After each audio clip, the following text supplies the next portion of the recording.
This is going to be the growth track, kindly sponsored by the lovely folk at Superscale. And although they will be coming up in just about 20 minutes, half an hour. But before then, to get us started, we're going to launch right into one of those hot topics I highlighted earlier with Simon Thiele of AppTweak and Gameloss, Claudia Trujillo. I'm sure I've got that wrong, but I'll have a go. That's what's important, right? They'll be exploring how to get ready for the changes in iOS 15. So let me just remove that. So who do I have with us? Hey, Simon, how you doing? Hello. Hey, Chris. Good. How are you? Happy PGC birthday. I know, thank you. I know, like I just want more excuse to do this. There's not enough opportunities to do this. Look, I've helped myself to a bit of bolly here, which I'll be having later on. It's empty. It's an empty bottle, as if the champagne's unopened here. But lovely. And Claudia, how are you, Claudia? Hello. I'm fine. Really good. Really glad to be Good. here. Sorry, I've not slept much. A little bit of too high energy in the morning. But you've got to start strong. Where are you guys based? Where are you guys? Are you out in I want to say Paris, France? Is that right or no? No, Belgium, Brussels. Belgium. Fair enough. The EU. We love the EU. We do. I do anyway. The rest of the UK is a bit undecided. Anyway, are you guys ready to launch into this? It sounds a really fascinating subject. Yeah, just ready to go. So I'll be giving a very quick intro. We actually don't have slides for today. We're just going to be talking and trying to get Q&As at the end so that everyone can wake up with the delicious sound of our voices, obviously. No, that's good. Well, I mean, there's a lot to talk about, I'm sure. And you guys have got certainly more insight than me. So enough hearing me talking, and we'll move on to you talking. And I'll be here in the background, and I'll pop in if you need help, and I'll pop in with at the end to sort of to manage questions and stuff. So over to you guys. Thanks, Chris. Thank you so much. So yeah, guys, first of all, our topic for today, again, is about iOS 15, how actual game industry leaders are preparing for iOS 15. So that's why I'm super delighted to have Claudia join. My name's Simon. I'm working at AppTweak. If you don't know us, we're an app store optimization tool and company helping a lot of big game studios across the world. We've been here before. We've been here at PGC multiple times. Last time I had actually shared a quick checklist that we recommended for iOS 15. And so today, since iOS 15 is technically out, although we're going to discuss about what's still not there, I asked Claudia to join us to explain what she's actually doing about it, because it's more interesting when you get to hear also from people working directly at game studios. So Claudia, I'll let you introduce yourself. Hello, I'm really delightful to be here. So I'm Claudia. I work as the ASO expert at Gameloft. And so we are really thrilled to have Simon and all the team from AppTweak sharing with us what's the new trends, and we can answer some questions about the new features, what iOS 15 is going to be for all of us developers. And so let's get into it. Awesome. So yeah, we're going to try and take 10 minutes Q&A time at the end. So at any point, head to the Q&A box to leave questions there. In the meantime, I just want to ask Claudia, so as a reminder for everyone, Apple announced iOS 15 back in June during WWDC. And when they made the announcement, they announced 3 super big new features for developers, not just for users. And these features are going to be A/B testing called product page optimization, something that we've had on Google Play for a long while now, but we're always expecting to get on iOS. So Christmas has finally come this year. We also get custom product pages. And so if you're not well aware of what that is, go check out the replays after the talk. But in short, they're basically going to be custom App Store landing pages. And I'm sure, Claudia, we're going to talk about them a lot. The last feature that Apple announced was in-app event cards. So something that is also appearing a little on Google Play. It's in beta on Google Play right now, but so it's a great way for game developers to advertise what new content, all the live ops that are going on. And so these were all the big three things that every developer I know were expecting. And iOS 15 rolled out last Monday, and none of them were ready. So if you head up to Apple's page right now, what you will see is that they are just saying these features will release later this year. Obviously, part of the question of why they may not be available immediately could be because simply they need to have more people adopt iOS 15. It takes about a month to get to, I think, 75% usually. So could be quite soon that we start seeing the features come out. But this is one of the possible reasons why Apple is a bit late with the developer gifts, I would say. So with that, I've spoken enough already. Claudia, just when we browse all those announcements that Apple made, can you share with us what you've been most excited about and what's the buzz at Gameloft when you hear these words, A/B testing, custom landing pages, or in-app events? Sure. So the one that we are most excited about are the product page optimizations, which are the ones that we kind of have right now with Google Play, which are the new custom product pages that we are going to be able to create in order to then have the experiments with the icon, the video, and the screenshots in order to then attract organic users to see how those really are interacting with them and how they feel about them. Because so we're going to be also be having the custom product pages, which are kind of the thing that we could be doing right now with third-party tools, which are custom pages that we create in order for them to then have UA campaigns redirecting traffic to us. And so this is also really interesting for us, but not is our top main priority for the three main features that iOS 15 will be having. The custom product pages, as I think everyone knows, will be also in charge of how the UA strategies are going on. And so this is something really good for us for them to be having a more accurate landing page for their campaigns. And then we are going to be just having our install be from our right page and not a fake page from a third-party tool. So it's something interesting, but we need to also interact with the UA strategy and the UA team.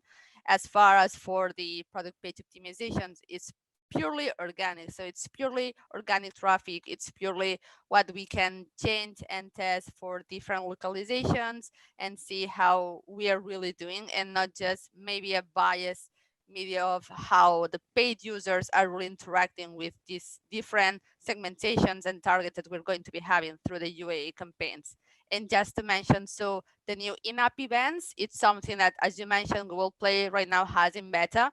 It's something that we're working with, that we're doing really good with and on Google Play. And so we're also really looking forward to see how our performance and our insights from what we have learned from Google Play can somehow maybe be similar on iOS, or maybe it could be better, or see how the users from iOS are really different or similar to the Google Play ones in that sense. Yeah, I love that part because I remember ever since I started in ASO, we've always had this conversation about iOS users are different from Google Play users. So it's something where you have to be careful when trying to translate whatever A/B testing win you get from Google Play to iOS. And at the same time, this is still something I see almost everybody do, just because we didn't have any way of checking it organically in the store. So this is going to be a big change. But one thing you started mentioning, and I'm very curious about, is when it comes to getting prepared and the teams that you need to be working with. Can you walk us through a little about who are the different teams involved? When are you speaking with them? Is there a change in how you plan to speak with them now that these features are going to be coming out? What's changing, and where does it put your position as ASO with the rest of the marketing teams that you probably interact with already? Sure. So for all the three features, so in-app events, product page optimization, and custom product pages, I need to be working really closely with the creative team, with the designers, because we need to have different new visuals to be tested in the different fields. And so that it's one base that all of these features have in common. Then for the product page optimization, the ones that are going to be the organic testings, we also need to be working with the developers, because in case you want to test the icon, you also need to be adding the new icons that you want to test in the binary of the coding of the game, of the release that you're going to be sending, because the icon that they are going to be seeing on the store needs to then match the icon that they will be seeing on the device once they download the game. And so that is how we're going to be working for that. And then we have the custom product pages, which not only involve the creative team, the designers, but also all the UA managers. So we don't need to only have them, for example, sharing with us how they are doing better with the UI visuals, but also how they are going to be, for example, launching a new campaign, or how they can improve their results. So maybe we can segment one game better for one feature of the game, or maybe there is a game mode that can be done better if we improve their presence over the UA campaigns.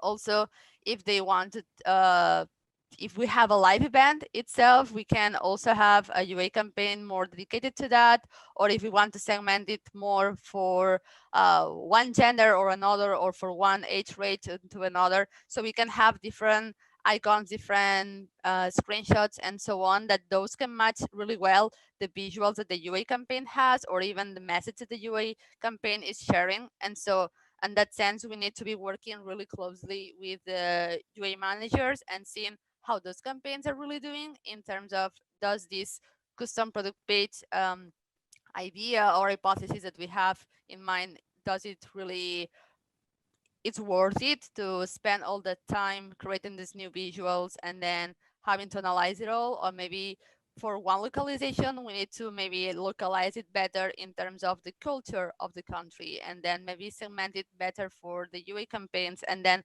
optimize not only the UA results, obviously, for the UA campaigns and the budget, but also optimize how we're going to be then having a better conversion rate there. Yeah, I think there's so many things.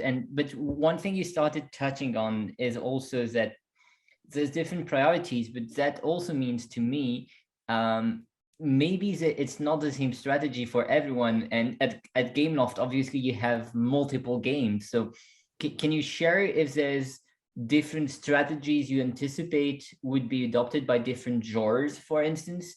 I think if we look at more casual, mid-core, or hardcore gamer profiles and games that are put out there for them, do you think it's going to be the same strategy to go after one custom landing page dedicated to each segment, or will some games work more on the in-app event part or just on the organic testing?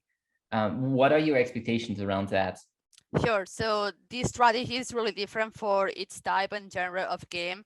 So for one game, one type of game that could be more soft game or casual game, maybe the live in-app events are going to be more important for them, because maybe the UA campaigns are not going to be that deceiving in terms of having new screenshots, for example, more adapted to those. But then we have the hardcore games, where if we have a licensor, or we have really different areas or game modes or different features that you can enhance in these custom product pages, we're going to be working more closely in terms of bettering our conversion rate for that sense. And then we need to be really, I would say, picky or specific with which games are we going to be launching the in-app events, because there are going to be different type of in-app events that you are going to be able to be launching. It's not like the Google Play ones that we have right now. So we need to make sure that all our efforts in terms of launching these events are also paying a part and having a good ROAS in that sense, because so we're talking about custom product pages and how those are going to be giving us a custom URL for then used in the UA campaigns. But these in-app events are supposed to also be giving us a specific UA custom URL. And so those can also be used as a part of the UA campaigns, but also through PR communications. So maybe we have an event with a licensor, or we have a seasonality or something really specific and big for us in the game. So maybe we can even branch out and see which other strategies of communication we can then use that new URL for the in-app event. Yeah, I love it. And this is a perfect segue into the next question I had for you, because I want to get into the specifics of each feature that Apple announced. We only have a few minutes, but I do want to try to cover each of them. When it comes to the in-app events, you mentioned you've already played around them on Google Play. Is there any sort of ballpark data you can share in terms of how it worked for you? Is there, do you see it's particularly helpful for re-engagement or for new user acquisition? And do you expect the results would be the same on iOS? Is there any difference you expect in the UX of the store as well? Sure. So yes, we are working with those over Google Play. I have been for a while. So yes, as a approximation of numbers. So when we have a live ops event on Google Play, usually have a double of the visibility of the game, but we have 4 times more installs, and it is something linked to what you mentioned, not only new users and new acquisitions, but also a lot of returning users of people that maybe have installed the game, and then those users maybe have lost interest in the game, but then when they see that we have a live ops event, they reconnect with the game and then they connect with us again. And so this is something that we hope to see similarly interacting with us on iOS. And then from there on, maybe we're going to be seeing that, because we can also be having different events for different localizations and so on, we can interact and engage better with the different users. Yeah, that's amazing. And I think just also a couple of information for the audience about in-app events. I think, first of all, these are expected to be the first features that will actually come to the store, because this is going to be impactful for the users, whereas custom product pages, A/B testing, that's going to be super important for developers, but might be a bit trickier to build. And so we're expecting this. We may be wrong here, but I know we've talked about this, and we see this is probably going to be the first thing coming out. And at the same time, one of the big changes from Apple is also that you will have that custom landing page that you can build from the in-app event card. And you will also have the possibility to have that page appear 14 days before the event actually starts. So you could promote, and people can tap a notification bell to actually get a notification once the event starts. Is that something you've seen works in other parts, even with inside the games with the product team? Is it something that you're already looking to track in the console as well? Yes, so we are hoping to be able to track it, because so we're talking about the main features from iOS 15, but there are also new analytics that are going to be able to be tracked on. And so we want to see how this interacts. And as you mentioned, also with the developers, with the more people that are in charge of how the game is doing, we want to see how many people are really engaging with the new event, with how many users, how many returning users we're going to be able to catch on, and see how these new features, or maybe these new specific elements that we have when a live event is going on, how those are really going to be taken into account by the users. And then after our event, we want to see how they are going to be having some sort of retention versus what we have right now, that it's not really that much of data that is provided by the console versus what we are expecting to see with iOS 15. So I want to turn on to the other two big changes. When it comes to A/B testing first, You've mentioned already the question of seeing the differences between iOS and Android users. Do you expect that will mean that many games will eventually have very different creatives from one store to the next, or do you think it's going to be something that is tested but will still remain the same in most cases? I think that, I mean, in everything, it can be also applied for applications. So when we test something, maybe the result that we come up with is not really something that it's in the same sense of a brand coherence in terms of the visual assets. So what I always recommend to do is that just take the slot and go for it, apply the different icon, because if what we are seeing, especially with organic testing, is that a new user is more prone to then maybe click on that icon and then download the game because of the icon. Maybe it's something that we need to hear, and then from that we can learn and maybe adapt the icon. And the same thing goes with UA. Maybe we have I would not say wrong, but a different approach organically with the visual assets than what we can be learning from the UA team and how they are having the UA visuals and what is performing better on UA. So maybe adapting those to these new ways of testing it will open our eyes and our experience with the game and the users better in terms of hearing them better, hearing the user more, and seeing what is really appealing for them in exchange of what we usually might be thinking that it's the best for our brand and it's the best for the game. Yeah, I think that's particularly interesting as well when thinking about the fact that the UX of the store is not the same. Yeah. Like in the Play Store, you actually see the creatives only once you get on the product page. But in iOS, you actually see the first 3 creatives when if it's portrait creatives, otherwise it's only 1 in landscape. But you see those creatives in the search results already, and then if you go to the product page, you see a different number of screens. And so I think that's also why custom product pages are going to be a big change. It's because now you could optimize for one channel, which is purely referrer, and it doesn't have to be only paid UA. It could also be other referrer channel, even influencer campaigns, for instance. But you will be able to really customize the experience to where someone is coming from, as long as you know where you're putting that link that drives to the special page. And so with that, I think the big challenge is just that we know it's going to be a URL, and not all the ad networks actually work with URLs right now, because they usually optimize with their own signals. And so do you expect those networks to make efforts to be compatible, or do you think it's going to take a while to have all the advertising networks be compliant with the requirements for custom product pages? I hope so. I hope to see more networks be having this URL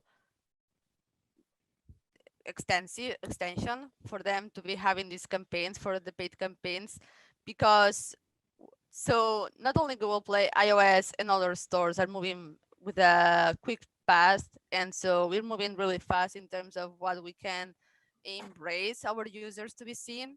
And so by having that, and especially now that we're going to be having the custom product pages, so product pages made mostly for UA campaigns, if those networks are not going to be having this some sort of result of this option for the developers, maybe they are going to be having lower amount of developers or campaigns, and maybe we're going to be opting for more networks that allow us to have a URL as a result for the campaigns. And so maybe this way we can push further what they can offer to us. Yeah. So unfortunately, there's so much we could talk about, but we have to get to the Q&A. Just before I'm opening the box right now, but at the same time, I just want to mention to the audience that if you want to learn more about iOS 15, you can head to Appwix social media. We have an iOS 15 guide, also an iOS 15 hub on our website. So there's a lot of information, and obviously both Claudia and I are available on multiple social media platforms. So if there's any question we're not able to cover today, share it with us as well. Now, looking at the questions already left in the Q&A, if you see someone's question particularly relevant, please upvote it as well. That's super helpful for me to know which one to pick first. But I'm just going to be picking the first one I have under my eye. And it's, how do you think the new notification system should affect the approach? I'm assuming this is about in-app events. Given that they seem to be bundling notification and deciding on the best time to deliver when the user is focused, will that weaken developer controls? Sure. So this is something like we talked before. So we're going to be able to maybe re-engage more with returning users, in the sense that maybe, so we have games, it's not really about apps. And so when you search for a game, you maybe download a couple of games, maybe you play it a bit, and maybe you're not really that engaged in it, but you still have it downloaded on your device. So maybe it would be a good way to maybe reconnect with them and tell them, hey, we have this event, maybe you're really interested into it, maybe this is a way for you to come up and play with us again. And this is a way that we're going to be able to reach out to them, instead of waiting for them to replay our game, or maybe just waiting for new users to come. So I see one question which obviously speaks to me, which is, what tools and systems are you using to monitor all these variations of campaigns? Sure. So as I mentioned before, we're going to be having new metrics on the console. So this will be able to see how users are going to be interacting with each of the custom product pages. We're going to be able, if you have the API of the App Store, for example, you're going to be having more segmentation about gender, age range, localization in terms of the language of the region. You're also going to be able to see in which screenshot does the user lose their interest, and so on. So this is the way that we're going to be tracking it internally by the API, and not only the dashboard of the console online. And so this way, we're going to be having it more of an organic approach to say something. And then we're going to be seeing how the UA campaigns that are going to be having these custom URLs from the custom product pages are going to be then having in-app events seen, or having new users, new registrations, and so on. Yeah, I think on that front also, it's all about the console first, and this is where also the ASO tools come up. So this is where I can just tell all the AppTweak users out there, keep an eye on what's coming next in AppTweak. I see I see Chris is also here. So I'm just going to pick one last question. I'm very sorry, but I see this one is coming up. Fine, no, you're good. It's okay. I can have another question. It's fine. It's just I see multiple people ask about the amount of efforts that seem to be needed and where to focus first. So I'll just let Claudia share what she thinks is the best way to focus, and I'll give my opinion after. Sure. So I would suggest that if you have a lot of UA campaigns going on, if you have a big budget, I would suggest you to focus on the custom product pages, and then from there on realize what you can maybe implement or test organically. But if you don't have that much UA budget, I would suggest to go for the product page optimizations and just test the new visual assets that are going to be able to be tested for organic users, and see how those interact with your audience. Yeah, my take is pretty much the same. I would just say it could even be in-app events. The whole point is talk to your team. Your team will tell you this is the most important priority right now. Look where the users are already coming from. If you're trying to address a situation where it's all about the engagement, that's where you will want to look at the in-app events. If your challenge is just having an upgrade to your creatives overall, turn to A/B testing. And if you're already good on the overall front and it's more about the contextualization, that's when you speak with your UA team and do the custom product pages. Awesome. That was, I mean, I'm sure you could go on. It sounds like there's quite a lot to unpick there. And obviously, as not all of it's live yet, we won't have that much data until it's all live, but I'm sure we'll come back to that in future shows. And yeah, I was aware of obviously some of the changes, but not all of those things. So thank you so much, Simon and Claudia for sharing that insight and your experience so far. I wish you the very best with these new features and the ever-changing App Store, which keeps us all in business, keeps us all engaged. Thank you for your time this morning. If you want to talk to either Simon or Claudia, you can find them in the Meet to Match or Discord or wherever, and you can continue to ask questions. I'm sure they'll be able to help you, certainly much more than I would, but I'm going to go and read up on that myself. So thanks, guys. I'm going to let my... Did a good strong start. Well, a lot of detail there to begin with.